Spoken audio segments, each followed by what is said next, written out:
Bouah, satellisation. Oh le délire. Oh le délire.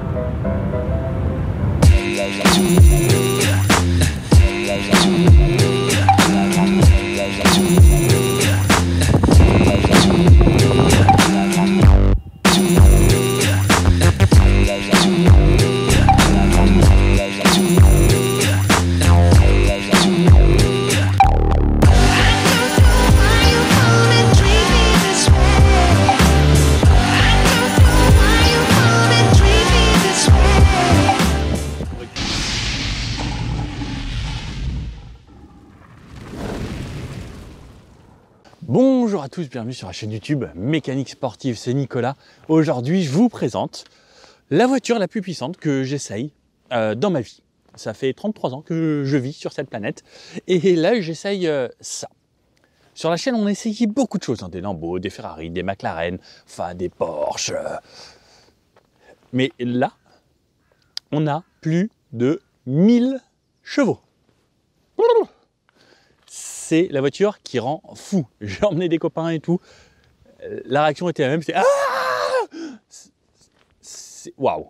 Donc, comme d'habitude, je vous fais un essai détaillé de cette voiture. Je vous présente en détail toutes les caractéristiques. La Tesla Model S et dans sa version Plaid. Je vais vous dire pourquoi ça s'appelle Plaid, etc. Donc, on fait le tour de la voiture. Je vous donne les caractéristiques principales, ce qui change par rapport à une Model S. Et ensuite, on va laisser sur tout type de route et surtout faire des accélérations. Ah, j'ai hâte parce que vous allez voir, c'est juste n'importe quoi. Vous l'avez peut-être vu pendant l'intro, mais bon allez, c'est parti, on parle de cette voiture.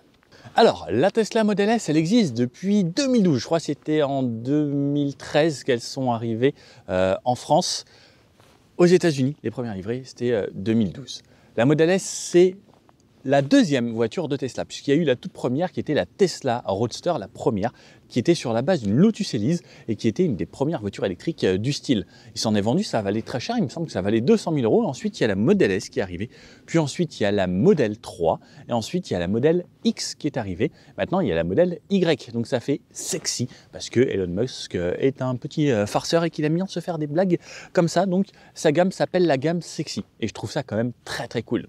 Il y a le Cybertruck qui devrait arriver, alors ça, j'ai vraiment hâte de voir ça, parce que ça sera dingue, et la nouvelle Tesla Roadster qui fera 2000 chevaux. Ça, c'est 1000. L'autre veut faire 2000. À un prix défiant toute concurrence en plus. Donc, Model S, la berline familiale, 5 places. Elle existe en Model S de base et en Model S Plaid maintenant. La Model Plaid comme ça, à partir de 138 000 €. La version qu'on a aujourd'hui, elle est à 152 290 €. Exactement. Je vais vous donner les quelques options, mais par exemple la couleur, on a un intérieur blanc, on a des jantes spécifiques. À l'intérieur, c'est déjà très très bien équipé, on le verra, je vous reparle de tout ça à l'intérieur. Au niveau de l'extérieur, il y a pas mal de choses qui changent sur cette nouvelle Model S. On a les feux avant, ici le pare-choc avant, pour plus d'appui, parce que c'est une voiture qui est donnée pour aller jusqu'à 322 km/h. En France, pour le moment, et enfin toutes les modèles sont bridés à 288 km/h, ce qui est déjà pas mal, puisqu'il faut un upgrade technique pour la voiture pour qu'elle dépasse les 300. Parce qu'on ne peut pas prendre 300 km/h avec n'importe quel pneu, avec n'importe quelle voiture, n'importe quel réglage. Donc, il y aura quelque chose qui va évoluer si vous voulez passer la barre des 300 km/h et 322 avec ça. Ça doit être bluffant. Surtout, en fait, comment ça monte de 0 à 200. On va voir dans la vidéo, je fais des 0 à 200, vous allez voir le compteur. C'est du grand n'importe quoi. Au niveau, donc, de la puissance, 1020 chevaux annoncés sur le site internet. On m'a donné le chiffre exact. En France, il y a une petite différence, ça donne 1034 chevaux. Incroyable. Je crois qu'au couple, il y a des gens qui l'ont passé sur internet, je crois que c'est plus de 1400 Nm de couple. Ça, c'est juste gigantissime. J'aime bien rappeler, pour mémoire, que les premières Aventador, c'était 700 Nm de couple, pour vous faire une idée. Donc là, c'est 2 fois une Aventador, en gros. Ouais. Et ça fume une Aventador. Au niveau du 0 à 100, c'est 2 secondes 1. C'est l'équivalent d'une Bugatti Veyron. Mais c'est plus puissant qu'une Bugatti Veyron. Et ça pèse quasiment le même poids. Donc si un jour vous avez une Model S Plaid sur la route et vous croisez une Veyron, vous pouvez y faire et tracer et vous allez lui mettre. Le 400 mètres départ arrêté est donné pour 9 secondes 3, ça paraît impressionnant, et à 250 km/h au bout de 400 mètres. Je ne sais pas si vous vous rendez compte, mais arriver à 250 km/h en 400 mètres, c'est que ça va vite quand même. Cette fois-ci, il y a 3 moteurs. L'ancienne Model S, il y avait 2 moteurs. Il y avait un mode Ludicrous, donc qui se dit en anglais plutôt Ludacris.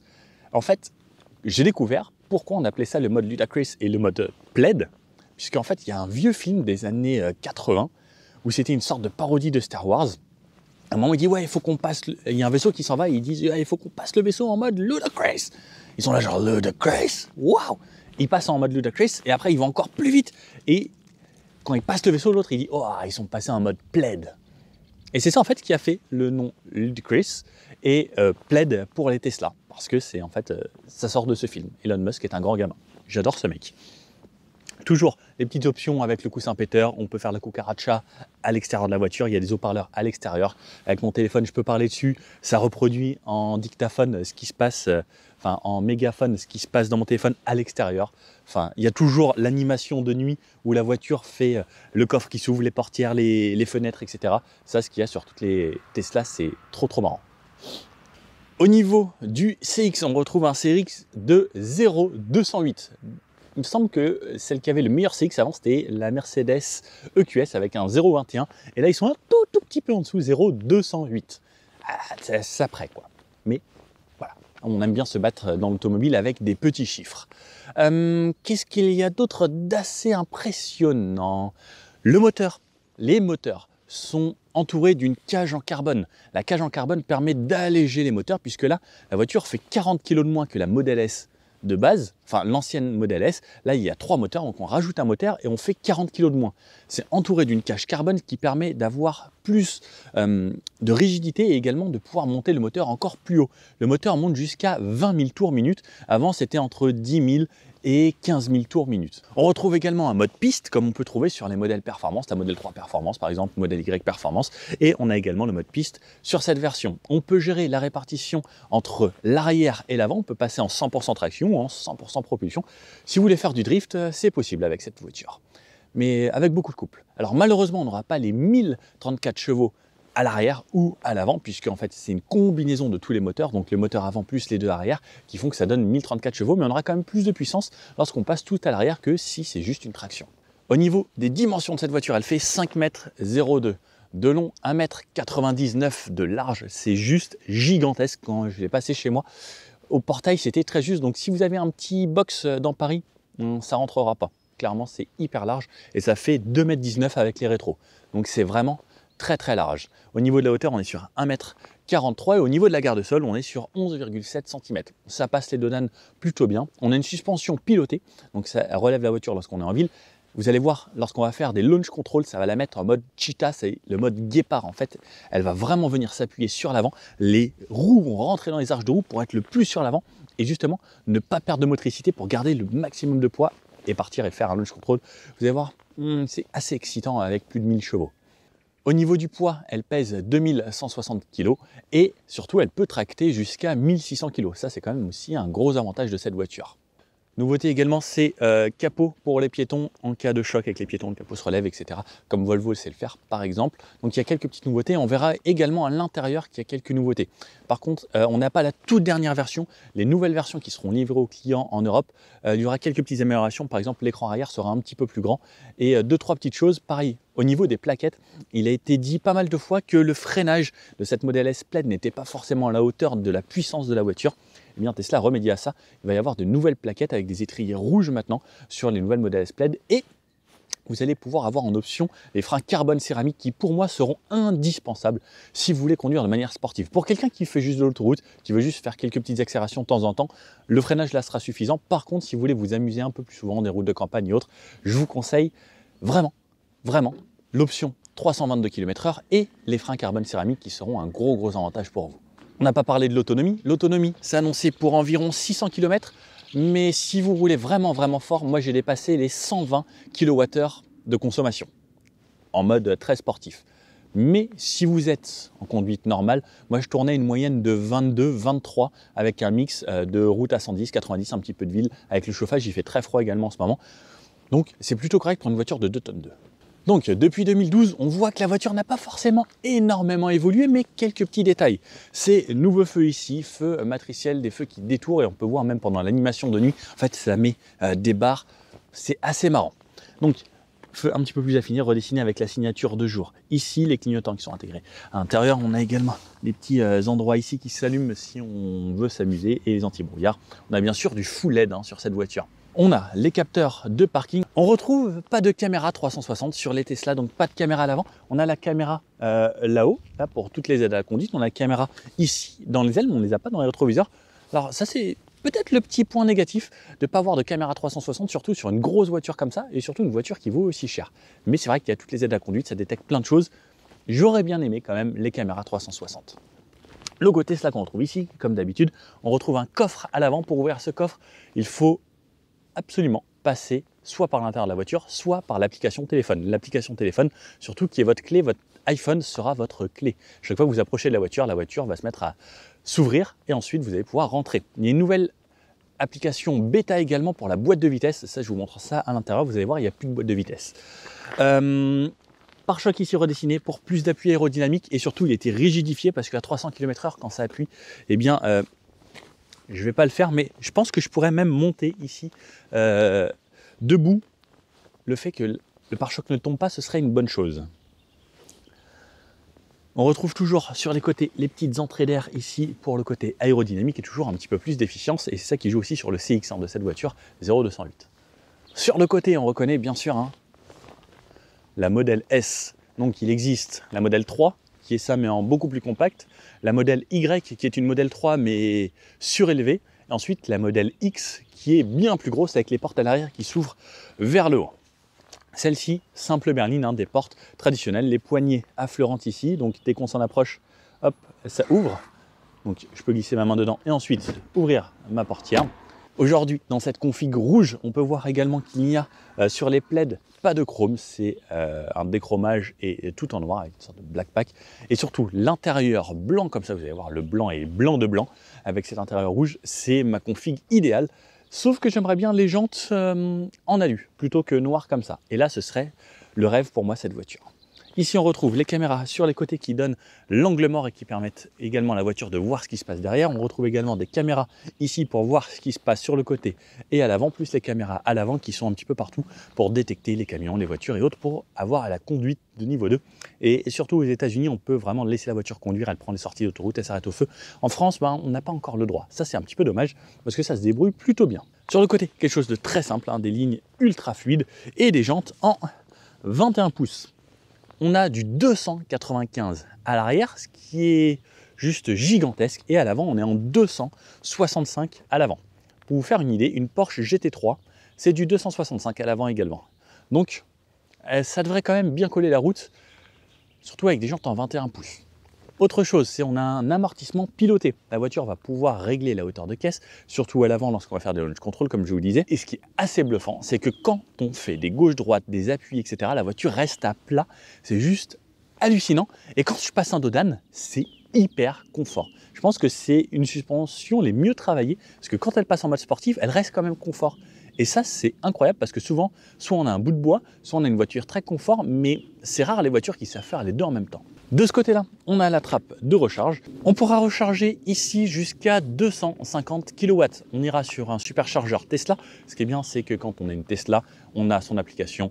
On branche la voiture, il n'y a pas besoin de carte ou quoi que ce soit. Vous branchez juste et ça recharge la voiture automatiquement. Ça, c'est un vrai plus. Pas besoin de carte de biper. Vous approchez, hop, vous vous mettez en voiture, vous jouez aux jeux vidéo, vous enlevez, vous repartez. Le plein est fait, ça fait plaisir. Sur l'arrière, donc, Model S plaide donc forcément comme les performances, le petit aileron, enfin le petit béquet ici en carbone. Feu arrière, full LED également. Alors, nouveauté sur les voitures qui vont être livrées prochainement. Donc, on n'a plus le Tesla ici, on aura le Tesla écrit ici directement sur la barre noire avec les lettres Tesla. Caméra de recul juste ici, un arrière entièrement peint. Ici, le logo plaide, donc qui nous fait rappeler ce qu'il y a dans un vaisseau spatial, vous savez, dans les Star Wars. En fait, c'est le dessin ici qui rappelle genre en fait les étoiles qui... parce que ça donne vraiment cet effet-là. L'arrière peint, les capteurs ici et une sorte de petit diffuseur très simple avec les réflecteurs juste ici. Et comme je vous disais, à l'arrière, on peut attacher une remorque où on peut tirer jusqu'à 1600 kg. Gros avantage des Tesla. Donc là, on a le coffre, bien sûr, qui s'ouvre comme ça. Une plage ici en Alcantara. L'Alcantara partout. Et c'est juste beau. On peut baisser les sièges directement d'ici. Hop. Non, ça, c'est juste pour tirer. Et ensuite, je peux baisser. Hop. Allez, let's go. Et donc là, on a un plancher plat jusqu'au bout. De base, dans ce coffre, on a 798 litres sans avoir baissé comme ça. Donc avec le haut, le coffre est juste gigantesque et à l'avant, on retrouve 89 litres également. Ça reste un vrai plus. Avoir de mal à rentrer là. Grave. Je vous connais. Regardez, il y a vraiment de la place. Hein. Et ceux qui se rappellent, à l'époque, les Tesla Model S, ça pouvait être des 7 places. Et en fait, ici, il y a un endroit où j'ai encore de quoi ranger des câbles. Donc regardez la profondeur, hein. Regardez comment mon bras s'enfonce, ça va jusqu'à là. Et il y avait des sièges ici, où, lorsqu'on était assis, j'avais vu quelqu'un sur l'autoroute et les gens étaient assis comme ça. Et ils regardaient par la fenêtre de derrière. C'était juste assez bluffant parce que j'ai vraiment de la place ici. On peut mettre des sièges. Alors, c'était fait un petit peu différemment, maintenant ils ne le font plus, mais bluffant. Le coffre est énorme. Ça, c'est un vrai plus ici pour une voiture familiale et partir en vacances. Là, on peut vraiment le faire sans souci. Puis j'aime bien cette plage arrière, très simple, en Alcantara, c'est doux, c'est beau. C'est cool, quoi. Alors, à l'arrière de cette voiture, j'ouvre la portière est surprenamment légère. C'est assez bluffant parce qu'en une grosse berline, souvent comme ça, c'est très très lourd les portières. On retrouve du cuir, du réel carbone, des petits inserts chromés. Ce faux cuir ici, puisque Tesla ne met pas de vrai cuir dans ses voitures, il me semble, une partie plastique, encore côté cuir, des surpiqûres. L'intérieur des bacs, hier, ma copine m'a dit regarde, touche dans les bacs de porte, c'est de la mousse et c'est doux. Alors ça, c'est juste la première fois que je vois ça dans ma vie. Extraordinaire. Une enceinte ici, on retrouve des enceintes là-haut. Partout, il y a 22 enceintes et 1000 watts quasiment de sono dans cette voiture. La sono est dingue. Allez, je rentre. Donc, je rentre plutôt facilement. Waouh! Et surtout, je tombe en fait à l'arrière. Je n'étais pas encore vraiment monté à l'arrière. Et lorsque je rentre, les sièges me calent. J'ai l'impression d'avoir des sièges de sport à l'arrière. C'est juste bluffant avec ces côtés qui remontent énormément. Je referme, des vitres un peu surteintées avec sûrement des filtres UV à l'intérieur. Petite LED. Ici est ce grand toit vitré qui est juste hallucinant. Il est vitré de tout en haut, enfin de tout devant à tout derrière. Il y a juste deux parties ici pour rigidifier la voiture, mais c'est tout. C'est, je pense, un des plus grands toits de la production automobile actuellement. Écran ici pour activer ma ventilation. J'ai un vrai écran. Donc là, c'est un 8 pouces. Sur les nouvelles versions, ce sera des 12 pouces, encore plus grands. C'est n'importe quoi. Mais par contre, qu'est-ce que c'est beau. À l'arrière, on retrouve dans cette partie la couloir centrale, donc dans le cuir, il y a un petit bouton qui vient déverrouiller mon accoudoir central, qui est pareil en blanc comme ça, juste extraordinaire. Le porte-gobelet à l'arrière est en carbone, ça c'est hyper rare. Pas de trappe-à-ski. Et on retrouve également deux chargeurs par induction dans la couloir centrale, ici toujours en Alcantara, comme à l'avant, et un petit rangement pour ranger quelques petits stylos ou autres. Et là, franchement, je dois partir en vacances. Sans problème les gars, je veux bien être à l'arrière pour une fois, sauf si le conducteur conduit comme moi et fait des gros launch control parce que sinon je vais vomir. Au niveau des genoux, j'ai énormément de place. Moi qui conduis avec les sièges très bas, je ne peux pas mettre mes pieds sous les sièges. Par contre, on a ici un grand plancher totalement plat. Ça, c'est vraiment l'avantage des voitures électriques. Donc même si je me mets au milieu ici, en fait, j'ai quand même de la place pour la tête, j'ai de la place pour les jambes. Et à la limite, je peux plus mettre mes pieds lorsque je suis au centre. Par contre, le dossier est beaucoup plus dur, comme c'est devenu un accoudoir central avec l'induction, etc. Il y a pas mal de choses.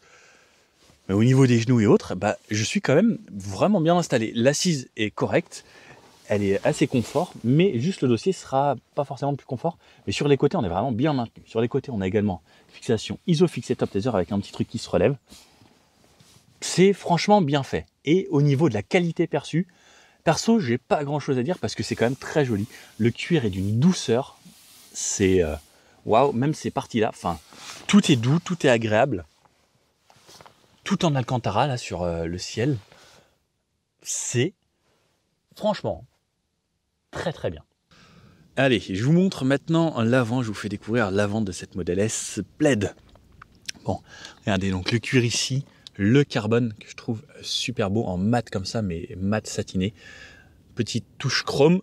Ici, le blanc, magnifique, donc avec la texture du cuir, mais très doux, pareil ici, sur piqûre, du tissu et les bacs de porte également avec l'intérieur. Là ici on a une sorte de cuir et ici à l'intérieur, je ne sais pas si je peux vous le montrer, c'est une sorte de mousse mais qui est douce, c'est hyper agréable. Le seuil de porte modèle S, les sièges ici réglables électriquement, donc ça c'est de série. On a le cuir blanc aujourd'hui qui est ici perforé, ce qui permet de ne pas trop transpirer dans les sièges, mais regardez cet intérieur est juste extraordinaire. Le grand toit panoramique, mais vraiment panoramique.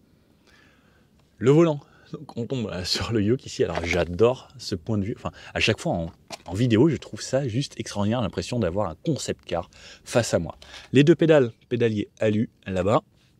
Le gros repose-pied, on a de la place. Le tapis, hop, je le remets bien quand je suis sorti. Et je vous présente l'intérieur. Gros parleur ici également. Et donc là, je tombe donc dans la voiture. Je me recule pour vous donner le maximum de visibilité. Hop, on peut voir, ça va assez loin. Et là, je touche quasiment plus les pédales. Donc, le volant, le yoke, ils appellent ça. Donc, volant chauffant, siège chauffant partout. Les 5 sièges sont chauffants. Ce que j'aime bien sur la Model S, c'est qu'ici, on a un écran qu'on n'a pas sur les autres Tesla. D'habitude, c'est juste cet écran qui sert de tout. Sur la Y et la 3, par exemple, on n'a pas ça. Et ça, je trouve que c'est vraiment un plus parce que je regarde face à moi au moins. J'ai ma voiture, il me reste 38%, il fait 7 degrés dehors, la voiture est éteinte, j'ai l'heure, la base. Pour démarrer cette voiture, très simple, hein, le téléphone, c'est ma clé. J'appuie sur ma pédale de frein et vous voyez que ça démarre. Si j'attache ma ceinture, hop, j'attache ma ceinture et vous voyez que la version bêta, j'ai plus de commodo pour les vitesses. Donc j'appuie et je recule parce que là je suis arrivé ici pour me stationner. Donc je recule de cette façon. Hop, et c'est parti. Donc j'ai mes caméras qui s'affichent juste ici. Pour repasser en marche avant, c'est ici. Donc comme je vous dis, plus de boîte de vitesse. On l'a directement ici sur l'écran. Au cas où il y a un souci un jour. Alors on m'a montré, c'est... Non, comme ça. Voilà. J'appuie sur les deux boules en même temps et ma boîte de vitesse vient s'afficher ici, seulement à ce moment-là. Et je peux me remettre en parking. Hop, je vais couper la musique. Et donc là, je suis retourné en parking. Donc en cas de bug de l'écran, on peut quand même passer la marche arrière et ses vitesses ici. Alors ça, je trouve que c'est un vrai plus. Je vais enlever ma ceinture parce que ça ne me sert plus à rien. On ne va plus rouler. Hop, je peux quand même... Voilà. Ensuite, cet écran, comme on connaît, l'avantage de celui-ci sur cette nouvelle Model S, c'est ça, regardez. Donc je peux l'incliner de gauche à droite ou le mettre de l'autre côté. Alors ça, c'est quand même assez extraordinaire. On voit que c'est motorisé avec les petits vérins et on peut voir donc derrière que l'écran s'incline vraiment et je trouve ça quand même plutôt cool. Par exemple, quand on va recharger sa voiture, si on veut avoir l'écran tourné plus vers nous ou de ce côté, si on change de place pour avoir plus de place pour les pieds, c'est un vrai plus. On a toujours tous les réglages ici. Spécificité de cette plaid, c'est ça. Donc le mode confort, sport, plaid ou le mode dragster. Le mode dragster, préparation pour les performances de pointe. Donc ça va me chauffer la batterie, me la mettre en bonne condition. Donc si la batterie est froide, ça met environ une demi-heure quand il fait vraiment froid, sinon 20 minutes environ. Et si vous avez déjà roulé, ça peut faire en sorte que ce soit dans les 10-15 minutes. Il faut vraiment préconditionner la batterie. Ça, on verra. Je vais vous faire launch control. Vous allez voir l'écran, etc. Enfin, il y a tout qui change. C'est assez bluffant. Et surtout, là, le mode dragster a vraiment lancé tout le système de ventilation. Je vais l'enlever puisque là, ça ne me sert à rien. On peut régler la direction assistée, confort, standard, sport. Et on a le mode piste. On peut personnaliser ici et c'est là. Donc on peut mettre 100% sur l'avant, 100% sur l'arrière. Donc plus de puissance à l'arrière puisqu'on a deux moteurs. Ou laisser en 50-50 et vraiment gérer sa répartition de puissance. Aide à la stabilité. Est-ce que je veux que la voiture m'aide en virage, donc l'ESP, etc. Et freinage régénératif. Est-ce que je veux du freinage régénératif ou juste les freins? Donc là, hop, je peux quitter. Ensuite, donc rapport auto en sortie de parking. Donc ça, c'est pour avoir, dès qu'on appuie sur le frein, pas avoir à faire glisser de ce côté-là. Suspension, comme on a une suspension ici pilotée, on peut régler la garde au sol, moyen, haut, bas, très haut. Donc ça, c'est vraiment top. La suspension pilotée en mode auto, je laisse en mode auto, c'est vraiment très bien, puisque elle se débrouille parfaitement, même en mode sport, elle s'est confortable. La recharge, donc ça, on a toujours nos données de recharge. L'autopilote, on peut, avec le verrouillage, là, mon iPhone de Nicolas, qui me sert de clé, l'éclairage, pour avoir tout ça, les écrans, qu'est-ce qu'on veut, comment on veut qu'ils soient orientés, nettoyage d'écran, donc c'est pour bloquer, pour nettoyer. L'écran arrière, je peux le bloquer d'ici. Les trajets, donc on peut voir mes consommations. Donc là, par exemple, j'ai roulé comme un foufou sur tout ça. On ne va pas forcément prendre en compte. J'avais remis à 0, mais vous allez voir pendant cet essai les consommations. On va recommencer. Volume, navigation, on peut avoir tout ça. La sécurité, l'appel d'urgence. Tout, en fait, le reste comme dans une Tesla. On peut avoir le manuel, la pression des pneus, ça ce qui est bien pratique sur une voiture, et les mises à jour logicielles. Et ensuite, on a bien sûr, comme d'habitude, cet écran. Alors, ce qui est bien sur celui-ci, c'est on a vraiment, par exemple, la musique, je peux l'avoir en petit comme ça ici. Je peux l'avoir comme ça, je peux l'avoir en très grand. Je peux maintenant vraiment en faire ce que je veux, le mettre à gauche, à droite, le mettre en petit. Et vous avez vu à quel point c'est hyper rapide. C'est vraiment un vrai plus. 10 teraflops, c'est le même processeur que dans une PlayStation 5 qui est là-dedans. Donc clairement, ça va très vite. On a toujours les raccourcis qu'on peut personnaliser. Ici, on a toujours Netflix, Disney+, YouTube, Twitch. On a toujours la boîte à jouets avec les proutes, la boombox, les jeux de lumière, le feu de cheminée pour pécho madame, rouler sur Mars, etc.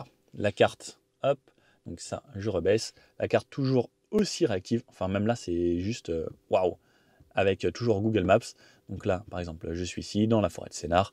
Ça met un petit peu de temps à s'afficher dès qu'on agrandit un petit peu, mais une fois que c'est affiché, comme vous pouvez voir, c'est hyper rapide. On a une très bonne connexion, on a Internet connecté, on a l'heure là-haut, le degré qu'il fait, la navigation. Si je veux aller à Marseille, par exemple, j'aime bien me mettre les destinations loin comme ça. Marseille, donc il y a bien sûr un planificateur, le planificateur qui est en cours de calcul. Donc il me dit que je m'arrêterai là, là, là et à la maison. Donc je m'arrêterai ici à Fontainebleau, à Uri, au superchargeur, à Beaune, à Montélimar et ensuite j'arriverai à Marseille. Voilà, donc là il m'a lancé la destination et donc je peux voir exactement ce que je vais faire, où est-ce que je vais m'arrêter.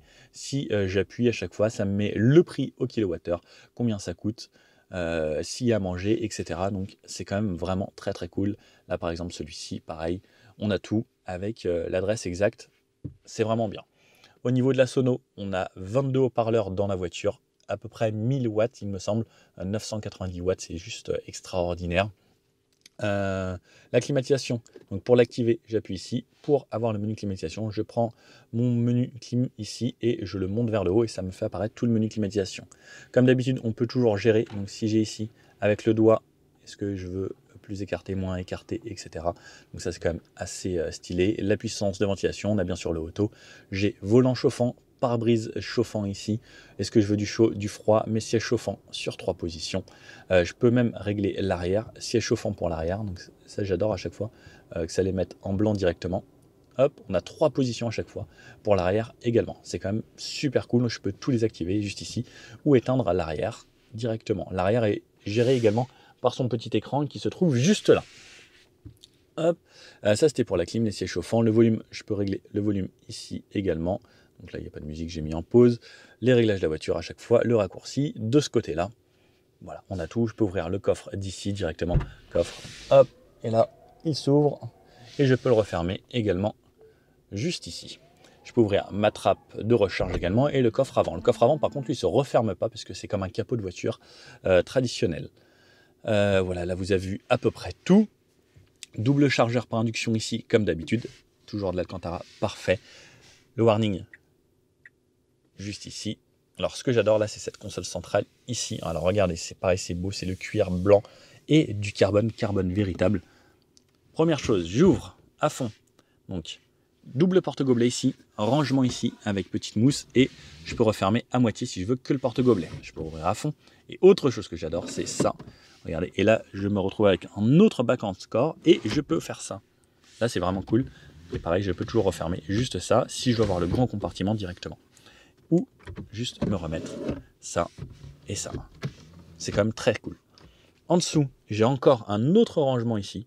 Enfin, il y a vraiment pas mal de rangements. La boîte à gants, c'est toujours ici. Donc, j'ouvre le menu, donc voiture, voiture, boîte à gants. Et ça m'ouvre ma petite boîte à gants juste ici où il y a les documents Tesla. Mais sinon, regardez comme c'est bien intégré. On voit quasiment pas qu'il y a une boîte à gants. Tableau de bord, donc on part du carbone là-bas, du carbone, du carbone, du carbone, du carbone, du carbone. Hop, écran, écran, écran. écran et carbone qui fait le tour. Très belle finition, franchement je trouve ça assez joli. C'est classe, sobre, efficace.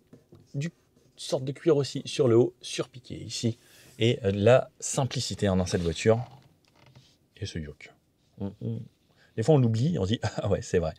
Sur le volant, on a les clignotants ici qui nous affichent l'affichage d'angle mort sur le côté, des deux côtés, les appels de phare ici. Alors je l'ai trouvé un peu mal placé parce que quand on est là, il faut aller le chercher loin. J'aurais bien aimé un petit peu plus proche ou par là. Elon Musk, si une petite suggestion, l'appel de phare ou sinon avec une petite gâchette, ouais, une petite gâchette comme dans les jeux vidéo, ce serait vraiment très cool. Le klaxon, régulateur, ça également, puisque maintenant on n'a plus le tuk-tuk derrière, donc on appuie 2 fois ici pour avoir le régulateur, commande vocale et les essuie-glaces, pareil pour les feux, lorsque j'appuie je peux mettre feu auto, plein phare automatique également, et pour les essuie-glaces pareil, donc quand j'appuie une fois, donc ça me balaye là, hop, et si je reste appuyé, ça me lave de cette façon, voilà, avec les bus qui sont intégrés directement dans les essuie-glaces. Là-haut, petit miroir borderless, très joli, sur lequel je vois mes beaux sièges avant. La visibilité à l'arrière est correcte, hein, mais on ne voit pas très proche, donc vive les caméras de recul. Caméra ici pour voir ce qui se passe à l'intérieur de la voiture en mode sentinelle. Donc vous pouvez voir de votre téléphone, peu importe où vous êtes dans le monde, ce qui se passe dans votre voiture, devant, derrière, sur les côtés, grâce au mode sentinelle. Là-haut, on a des petits boutons LED, donc pour les lumières. Ici, toujours ça. Qui s'ouvre comme ça avec la LED et toujours aimanté, un peu comme les pochettes d'iPad. C'est vraiment cool et tout en Alcantara, c'est vraiment hyper agréable. Le grand toit panoramique, mais regardez la taille du truc, c'est juste gigantesque, extraordinaire. Et puis voilà, je vous remontre un petit peu le siège avant, très joli, donc on peut voir, ça remonte bien sur les côtés. À l'arrière, on peut voir également que ça remonte bien sur les côtés. Et puis je pense qu'il ne reste plus qu'à essayer ça. Hein. Je m'en remets pas, ça fait plus de 1000 chevaux. On va essayer plus de 1000 chevaux là. Bon bah c'est parti. Bon allez, c'est parti à bord de cette Tesla Model S Plaid. Donc on n'a plus, hein, comme je vous disais, tout ça. Donc pied sur le frein, vers l'avant. Et normalement la voiture là est déjà prête à rouler. Donc il n'y a plus tout le reste. Et plus de sélecteur ici. Oups. Alors là, par exemple, j'ai appuyé sans faire exprès sur le tactile là. Alors, la voiture est énorme. Les gens sont garés n'importe comment. Hop, demi-tour. Marche arrière. Hop. Alors là, je suis en parking. On va essayer de ne pas casser la voiture tout de suite. Alors, ça a quand même un assez grand gabarit. On n'a toujours pas de caméra 360 et le volant, alors il faut s'y faire. C'est très spécial pour les manœuvres. Donc en fait il faut choper un coin en bas pour pouvoir l'emmener comme ça. Sinon ça risque d'être très spécial. On a toujours le freinage régénératif, on a toujours la voiture qui détecte ce qui se passe devant et autres. Merci monsieur. Alors, ok, pour la ville, ça va être assez spécial. On va trouver les clignotants là, en tactile sur le côté. Alors c'est très marrant à avoir en main comme ça. Donc, le volant est assez grand. Je pense pas que quand on a un volant rond, ce soit aussi grand que ça. Dans les ronds-points, c'est pas vraiment gênant. Par contre, pour aller chercher le clignotant, c'est pas ce qu'il y a de plus pratique. On a l'affichage des angles morts lorsque je mets le clignotant. Donc voir ce qui se passe derrière dans mon angle mort ici. Ça par contre c'est une très bonne chose. Je rappuie, ça s'enlève. Il y a également le clignotant automatique. Bon là je suis à 50 km/h. Les voitures qui passent autour, c'est très très bien sonorisé. On a un peu de bruit de roulement parce qu'on a quand même des pneus gigantesques sur cette voiture. Et là c'est 70 ici. Alors je sens que déjà là, je suis en mode normal, ça relance. J'effleure la pédale d'accélérateur, vraiment. C'est assez bluffant. Ok, donc là on est à 70. Les accoudoirs sont bien placés justement pour tenir le volant sur les côtés comme ça. Donc je pense qu'effectivement quand on met l'autopilote ça va être un avantage. Et la voiture déjà, wow. Oh, ça vire à plat. C'est juste dingue. Je pense que ça va être très très marrant. Et là, j'ai pas accéléré encore. Non, je sens que ça va vraiment être n'importe quoi cette auto.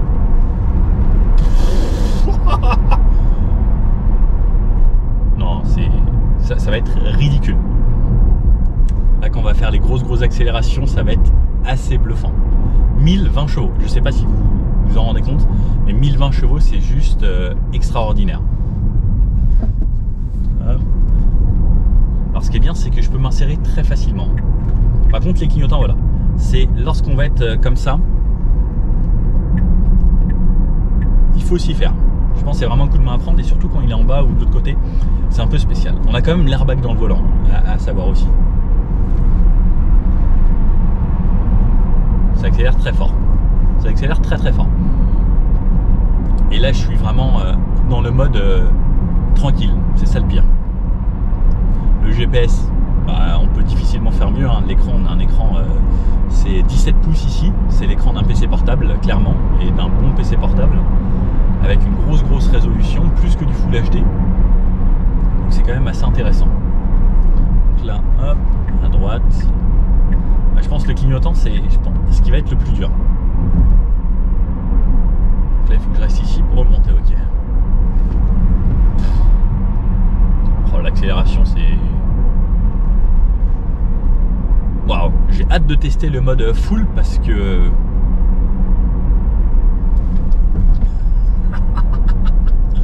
c'est n'importe quoi. Déjà, le modèle Y performance qu'on avait essayé il n'y a pas longtemps, c'était dingue. Mais là, alors, clignotant, je le mets d'abord avant que le volant soit tourné dans tous les sens. C'est assez perturbant quand même ce volant.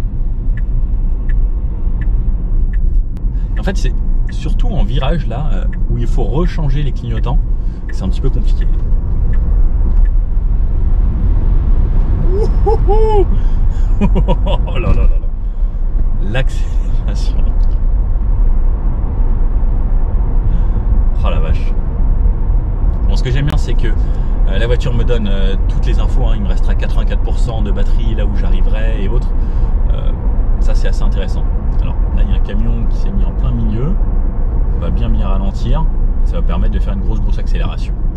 Allez, ici c'est 110. On va se faire un 30-110.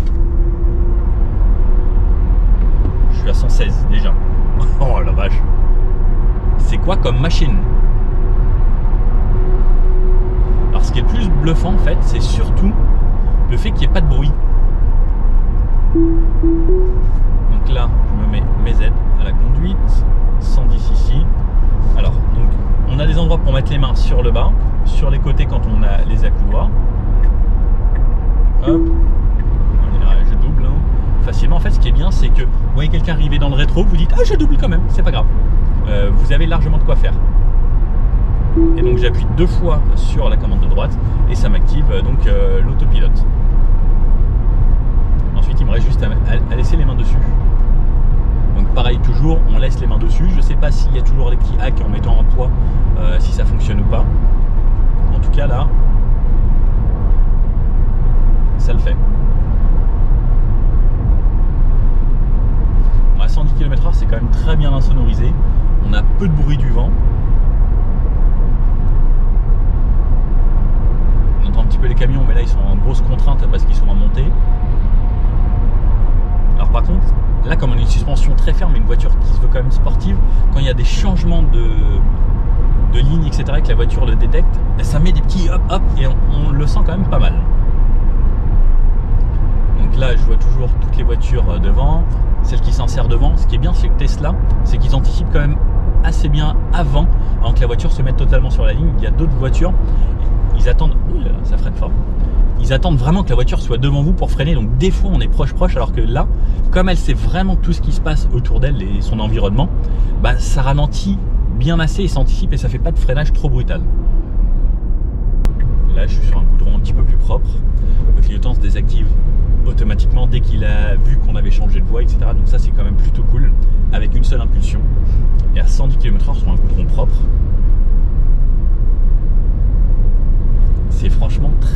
très bien insonorisé. Il va falloir que j'aille faire de la route un petit peu plus pour voir ce que ça donne, mais clairement c'est bluffant. Il y a des micros dans les arches de roue qui envoient des ondes pour contrer les bruits dans l'habitacle via les haut-parleurs. Donc en fait on se sent vraiment dans quelque chose de très insonorisé. Alors attendez, on va tester plusieurs choses. Donc là je désactive l'accélération. Donc là je vais mettre le mode confort accélération. Tu es au plancher. Ah ouais, le mode confort, même en appuyant à fond, c'est voilà, j'ai 150 chevaux, 200 chevaux, ça accélère en fait on s'en rend pas compte, ça accélère très bien, mais c'est très soft. Ensuite il y a l'accélération sport qui marche très bien, et ensuite il y a l'accélération plaid, et là c'est sans que la batterie soit prête. Ok, alors là par contre c'est insolent. Donc là je suis à 90, 110. C'est impossible. C'est n'importe quoi. J'ai craché, pardon. C'est insolent. J'ai jamais vu ça. C'est abusé. Ok, et ça c'est déjà en partant à 90, pour vous dire à quel point c'est du grand n'importe quoi. J'ai essayé des voitures puissantes, hein. Mais là, c'est effrayant même. Parce que c'est vraiment très puissant. C'en est débile. Alors le test aussi intéressant pour tester l'insonorisation, c'est en tunnel. Donc là on arrive dans un tunnel.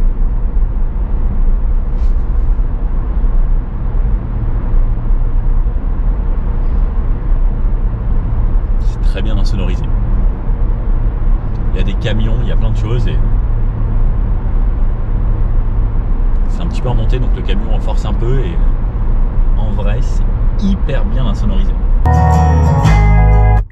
Bon, je vous laisse pas trop la musique pour des questions de droit d'auteur. Oups, j'ai activé mon clignotant. La sono extraordinaire. Franchement, j'écoute depuis tout à l'heure, je me balade. Waouh. Là je suis arrivé avec 87% en destination, ça me disait 85, donc j'ai roulé plutôt cool et ça a fait, j'ai fait quelques accélérations quand même, comme vous l'avez vu. Là je retourne à 34 km ici, ça me dit 79% à l'arrivée, une demi-heure de voiture. Il y a la climatisation bien sûr qui est activée, donc ça me dit en gros 7% pour 34 km avec tout type de route, il y a des bouts à 110 et autres. Donc plutôt efficace, hein, efficient. Niveau autonomie, avec 79% encore, j'aurais de quoi faire. Alors, là je suis sur la route pour la destination où je vais aller m'amuser un petit peu.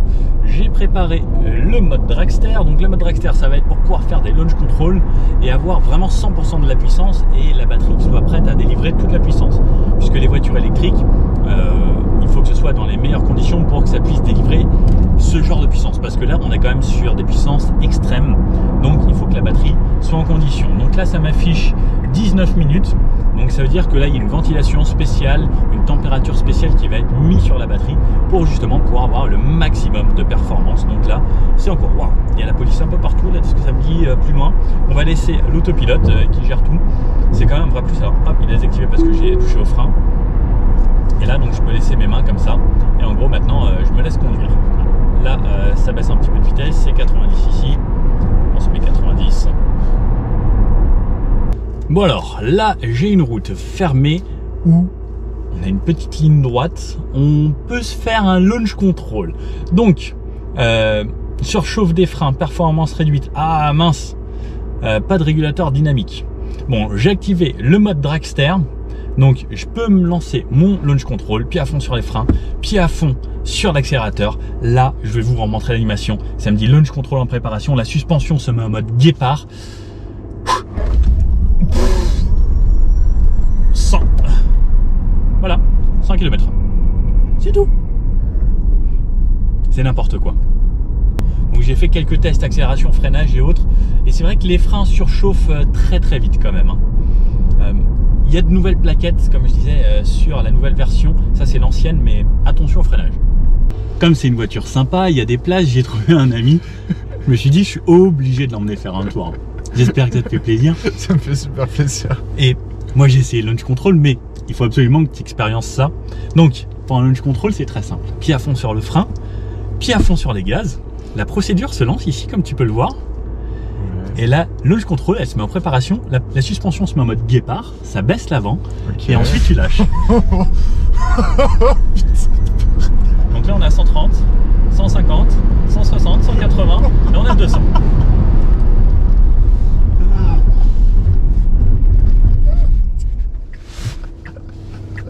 C'est ridicule. On a pris 200. Et là on peut repartir et on est à 100. Oh putain, oh, mais quelle puissance. C'est dingue hein. Ça s'arrête jamais. C'est oufissime. Tu te dis au bout d'un moment quand même ça va s'essouffler et ça vraiment ça veut pas. Pas du ça tout. continue, ça continue. C'est beau hein. Quand on a une route fermée comme ça, Il n'y a aucun à-coup. Mais il n'y a personne qui peut te rivaliser comme ça sur la route. personne. Absolument pas.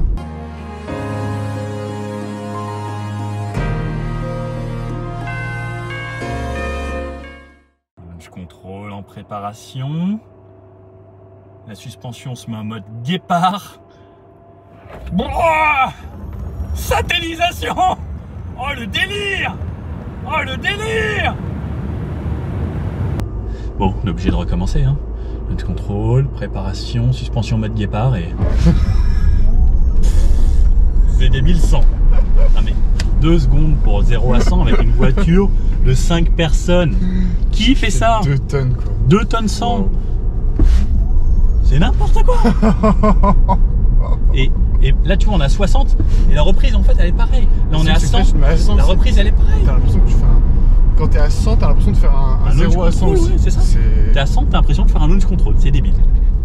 Bon, on est arrivé à mon petit endroit, Cyril, tu vas pouvoir expérimenter ça, où on a un petit peu de sinueux, pareil, on n'a personne sur cette route, donc on peut exploiter. C'est totalement débile. Et ça tient quand même vachement bien la route. Sur les freinages, par contre, attention, c'est très lourd. On n'a pas les carbone céramiques, les pneus sont un petit peu en souffrance, mais on a quand même du 2,65 à l'avant. Qu'est-ce que t'en penses, Cyril? Ça tient un peu? Incroyable, ça tire vachement bien. Tu me dis que ça fait 2 tonnes, c'est ça? Ça fait 2 tonnes de... Ouais, J'ai vraiment pas l'impression d'être dans une voiture de 2 tonnes. C'est ouf. On va passer très fort, on va revoir ça. Hein. Mais l'accélération... Enfin, ça tient super bien. On n'est pas trop mal maintenu dans les sièges en plus. Il faut juste faire attention. Et même en appui, enfin le châssis est dingue.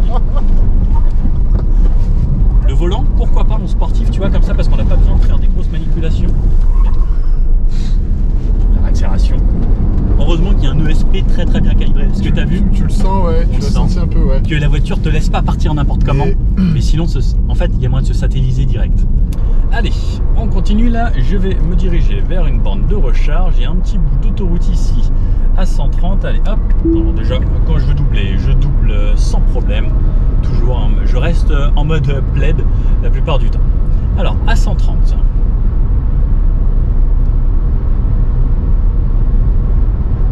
Les bruits du vent sont hyper bien contenus. On a toujours les bruits extérieurs et de roulement qui sont plutôt bien contenus.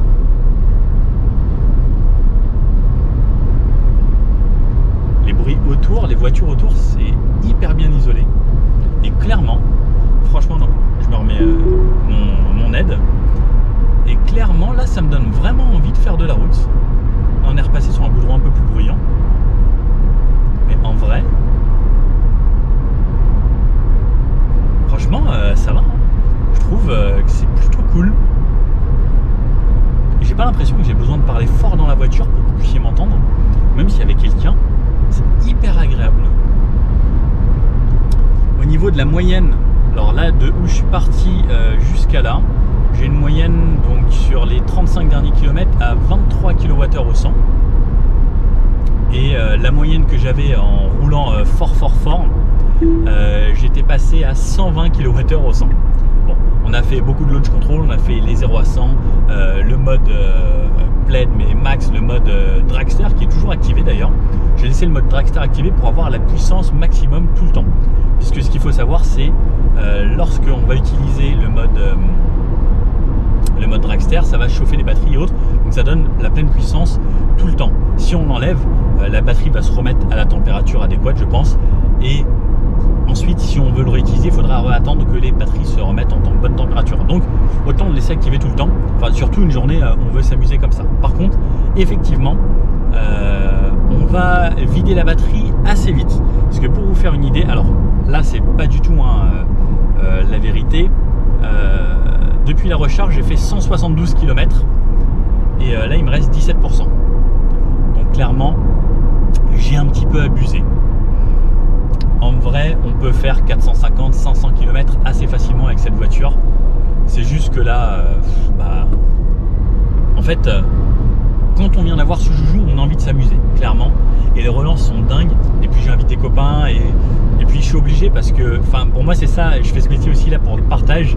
Et quand j'ai ce genre de voiture, je vais voir des copains. Là, je vais recharger la voiture, je vais revoir des copains et je vais leur faire essayer parce que c'est juste incroyable. Et le fait que Tesla fasse une voiture de 1034 chevaux ou 1020 comme il l'affiche sur le site internet, c'est juste dément. C'est une Bugatti Veyron. Une Bugatti Veyron, ça faisait 1001 chevaux. Là, on a plus qu'une Bugatti Veyron. On a plus de couple. On a une relance qui est instantanée, alors qu'une Bugatti, il faut appuyer, il faut que ça tombe les rapports, il faut que les turbos chargent. Là, c'est n'importe quoi. Donc, je suis obligé de faire profiter les copains. Je pense que vous seriez pareil si vous étiez moi. Et quand on a cette passion, le but, c'est de partager. Et en plus, là, on peut mettre 5 personnes dans la voiture. Donc, si je peux mettre 5 copains, je le ferai. Si je pouvais même m'arrêter et dire aux gens dans la rue, hey, ça vous dit de faire un launch control? Bah ouais, let's go quoi. Parce que ça reste toujours aussi dingue. Et je pense, alors on s'y habitue parce que j'ai l'habitude quand même de conduire des voitures assez sympas. Mais ça reste quand même dément. Et là, je peux m'insérer, mais dans les ronds-points, vous voulez vous insérer, vous êtes sûr d'y aller. En fait, c'est vraiment assez hallucinant. Juste ce volant, voilà, c'est un petit peu complexe. On peut s'y faire petit à petit avec la petite touche tactile. Mais j'aurais préféré quand même un volant rond et surtout pour de la conduite sportive. Et en plus, on a un mode drift, on peut mettre 100% de la puissance sur l'arrière. Donc, pour jouer, il y a Laurent Lascaux qui a fait une vidéo. Laurent Lascaux, c'est un pilote, c'est un copain que je croise sur des essais également. Il est pilote et il a mis cette voiture sur circuit. Je pense que vous l'avez vu, ou si vous n'avez pas vu, allez sur Laurent Lascaux ou Lascaux Show sur YouTube. Vous allez voir, le mec est un vrai pilote pro et c'est assez bluffant ce qu'il fait avec. Moi, malheureusement, j'ai pas pu l'emmener sur circuit, mais je sais pas si j'aurais aimé parce que justement ce volant, j'aurais été un petit peu déboussolé. Alors là, je suis arrivé à la borne de recharge, j'ai branché directement. Ce qui vient avec Tesla, c'est la trappe s'ouvre, vous branchez, vous connectez, c'est directement sur votre compte, pas de carte de recharge sur les bornes Tesla partout dans le monde. Ça, c'est un vrai plus. Donc là, il me dit 50 minutes restantes pour recharger 100% de la batterie. Je suis à 17%. Ce qui est bien, c'est quand vous mettez un superchargeur, la batterie sait qu'il faut être au max. Et là, ça me dit que je recharge à 198 kW. Ça monte petit à petit, 204 kW. Donc là, comme je suis à 18%, c'est là où je vais avoir vraiment mon pic et la puissance maximum de recharge. 224, 232 kW. Elle est censée monter jusqu'à 250. On va voir jusqu'à combien elle va monter. 250 kW. Là, je suis à 250, 254. Alors regardez, je vous le filme ici. 256 kW. C'est beau. Et on peut voir que si on rechargeait constamment à cette vitesse, 256 kW, on rechargerait 1400 km par heure de recharge. Ce qui est assez impressionnant. Oups, j'ai touché mon clignotant. Mais voilà, donc le point de vue d'ici directement. Et voilà, donc on voit que là, il y a la courbe à 256 kW. C'est quand même assez intéressant sur la recharge et 50 minutes. Puisque ce qu'il faut savoir, c'est que la voiture électrique, c'est en fait, ça va être un pic comme ça, ensuite ça va redescendre petit à petit, et les 20 derniers pourcents, c'est là ce qui va prendre le plus de temps, parce qu'en fait là, on envoie des ions de puissance là, on charge la batterie, et ensuite, quand petit à petit, vous savez, c'est comme un Tetris, il faut petit à petit les tasser, les ranger bien, etc. Et bien, ça prend plus de temps sur la fin. Donc là, en gros, je suis parti pour 50 minutes, je suis déjà à 22%, donc vraiment, ça, on voit que le pic est assez important sur le début, on recharge très vite. Et c'est cool d'avoir un deuxième écran ici avec directement nos informations de recharge, alors que de ce côté-là, je peux faire vraiment autre chose. Là, on arrive à 58% de batterie, donc on peut voir que la charge est passée à 122 kW. Donc on voit qu'il y a quand même une grosse différence entre les 256 de tout à l'heure et les 122. Donc en fait, plus on augmente la charge, plus la vitesse va baisser. mais ça recharge quand même plutôt vite. Hein. Et là, clairement, 58%, ça me permettrait déjà de faire une belle autonomie. Et normalement, il me semble qu'en 15 minutes, on recharge plus de 300 km. Comme on peut voir, donc on est à 89%, quasiment 90%. Il reste 20 minutes pour les 10 derniers pourcents, parce que cette fois-ci, on recharge à 53 kW. Donc bien moins vite, puisqu'on est sur la fin de la batterie. Et là, on arrive sur le dernier pourcent, donc on voit 2-3 minutes et on recharge que à 8 kW. Et donc là, il va être le temps de s'arrêter et d'aller rouler. Alors je vous fais un petit bout de nuit pour vous montrer à quoi ça ressemble. Donc on a très peu d'éclairage à part ici sur les côtés dans les portes. On a bien sûr toujours la conduite autonome. On a les feux en full LED. Les feux en full LED éclairent vraiment bien. On a les feux, les pleins phares automatiques. On a également du matriciel. On a une belle vue dégagée sur le volant, enfin sur le tableau de bord derrière le volant. Et voilà à quoi ça ressemble. Hop. Là la voiture est chargée. On a refait le plein et voilà. Donc le point de vue qu'on a lorsqu'on conduit cette auto. C'est quand même très très sympa. Et surtout avec les sièges blancs et ce toit et tout quoi. Puis comme elle est chargée et que je suis toujours en plaid, c'est n'importe quoi. Donc là elle a chargé par exemple. Le mode dragster est disponible seulement en 4 minutes puisqu'elle reprépare la batterie pour se mettre en bonne température. Donc elle n'a pas toute la puissance et je peux pas faire les launch control comme je veux. Donc moi je laisse le mode dragster pour faire en sorte que ma voiture soit prête tout le temps. Hein. C'est pour ça aussi que ça consomme aussi un petit peu plus d'énergie puisque je l'ai toujours laissé en mode dragster. On voit qu'il y a pas mal de Tesla dans le coin puisqu'il y a les superchargeurs. Et voilà, on s'y fait petit à petit au clignotant là. Et c'est n'importe quoi, c'est n'importe quoi. C'est n'importe quoi. Sinon quand on roule à 50, c'est hyper agréable. Franchement j'adore cette voiture parce qu'elle est très confortable, très agréable. La suspension pilotée est hyper bien réglée. Elle n'est pas ferme du tout. En fait, elle est très ferme si je veux en conduite sportive comme ça. Mais par contre dès qu'il y a un dodan ou autre, la voiture est hyper confort. C'est bluffant. Je ne sais pas comment ils ont fait ça. C'est hyper bien géré. Franchement il n'y a pas grand chose à dire sur cette voiture quoi. On a une bonne visibilité dans les rétros, on est bien, on voit bien là-bas dans le rétro. C'est juste bien en fait, avec clignotant. Bon alors, cette Tesla Model S plaid, qu'est-ce qu'on en pense? Alors clairement, la puissance est démesurée, c'est abusé, c'est totalement inutile, mais c'est totalement indispensable parce qu'une fois qu'on a goûté à ça, en fait repasser aux voitures du commun des mortels, ça va faire bizarre. Hein. Plus de 1000 chevaux dans une voiture, c'est juste extraordinaire, mais en fait, la chose la plus folle, c'est la simplicité avec laquelle tout le monde peut conduire cette voiture. Et c'est ce que je me disais, en fait, je me dis, non mais 1000 chevaux à la portée de tout le monde. Mais en fait, non, ça va, puisque ça tient bien la route. Le SP est là pour vous sauver la vie, parce que clairement, 1000 chevaux dans une voiture, s'il n'y avait pas d'électronique, je serais mort, moi également, on n'aurait pas fini cette vidéo. Et là, en fait, la voiture va vraiment vous sauver la vie, vous pouvez accélérer en virage, etc. La voiture va faire en sorte que ça marche. Au niveau des performances, rien à dire.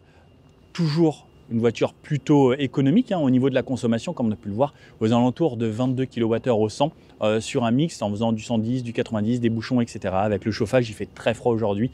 Là, je crois qu'il fait 5 ou 6 degrés.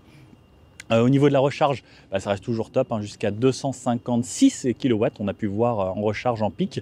Si on conduit vraiment de façon très très sportive, comme vous avez pu le voir, j'ai dépassé les 100 kWh au 100. Donc là, on est vraiment sur des chiffres extraordinaires, mais pour une voiture assez folle. Sinon, au niveau du confort, de l'insonorisation, etc., c'est juste top. Toutes les aides à conduite Tesla, comme d'habitude, on connaît. Régulateur adaptatif, conduite de niveau 2, etc., c'est bien. Toujours les petites options, les proutes, les etc. Alors, ça, j'adore. L'écran, excellent. Le fait qu'on puisse le tourner, par exemple, là, je rechargeais tout seul, j'ai tourné un peu vers moi. Franchement, j'ai pas grand-chose à dire à cette voiture. L'intérieur est bien fini. Alors, c'est pas une Mercedes, c'est pas une Maybach, mais je trouve ça bien fini. La sono est juste extraordinaire. Et le fait qu'il y ait quasiment tout de série sur cette voiture, ça reste quand même un vrai plus. Voilà, n'hésitez pas à me dire ce que vous en pensez. Est-ce que vous seriez plutôt du style à vous acheter cette Tesla Model S? Alors, est-ce que vous prendriez une plaid ou juste une Model S de base qui est déjà largement suffisante avec une grande autonomie? Ça se ferme toujours lorsque je suis à côté parce que j'ai le téléphone dans ma poche et que je suis en dehors. Mais voilà, est-ce que vous prendriez ça? Est-ce que vous seriez plutôt Model Y qui est au final très spacieux également et plus gros, mais non, pas modèle Y, modèle X, qui est plus gros, beaucoup plus habitable. Moi, je vous avoue que je préfère celle-ci parce qu'elle a le look d'une berline, elle a quand même du style. En rouge, intérieur blanc, c'est ma config idéale. J'aurais juste des jantes couleur alu et ce serait la perfection pour moi, cette voiture. Et j'avoue que si j'avais 150 000 €, ben, c'est peut-être quelque chose auquel je réfléchirais parce que c'est vrai que la recharge, etc., le côté électrique, on a une grande autonomie. J'ai pas peur avec une Tesla de traverser l'Europe entière parce qu'il y a des superchargeurs Tesla. J'ai pas besoin de carte, j'ai juste à me brancher et ça reste un vrai plus. Bon, si vous avez aimé cette vidéo, le petit pouce bleu comme ça, comme d'habitude. Et puis je vous dis à bientôt pour une prochaine vidéo. Et puis n'hésitez pas à vous abonner si vous voulez qu'on fasse des choses encore plus folles. Allez, ciao!